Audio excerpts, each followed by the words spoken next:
বলতে চাই, আমাদের বিদ্রোহী কবি কাজী নজরুল ইসলাম তিনি দুরারোগ্য রোগে তিনি ব্যথিত হয়ে মারা যান, কিন্তু যাবার বেলার আগ মুহূর্তে তিনি যে শেষ ভাষণটা দিয়ে গেছেন সেটাই আমরা কিন্তু কবিতা আকারে এখন পড়ি, যদি আর বাঁশি না বাজে।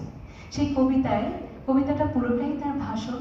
সেই কবিতার শেষ পংক্তিটা আজকে বলতে বলতে আমরা এখানে সমাপ্তি ঘোষণা করছি। যেদিন আমি থাকবো না, হয়তো বড় বড় সভা হবে, কত কবিতা, কত প্রশংসা বের হবে আমার নামে। দেশপ্রেমী, ত্যাগী, বীর, বিদ্রোহী, বিশেষণের পর বিশেষণ, টেবিল ভেঙে ফেলবে থাপ্পড় মেরে বক্তার পর বক্তা। সেই অসুন্দরের শ্রদ্ধা নিবেদনের শ্রাদ্ধ দিনে বন্ধু তুমি যেন যেও না, যদি পারো চুপটি করে বসে আমার অলিখিত জীবনের কোনো একটা কথা স্মরণ করো।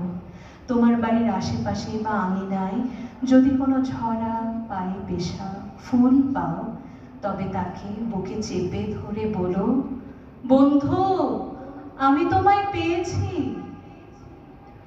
তোমাদের পানে চাহিয়া বন্ধু আর আমি জাগিব না, কোলাহল করে সারাদিন মান কারো ধ্যান ভাঙিব না।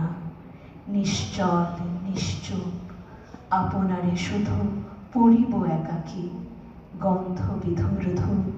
শুভরাত্রি।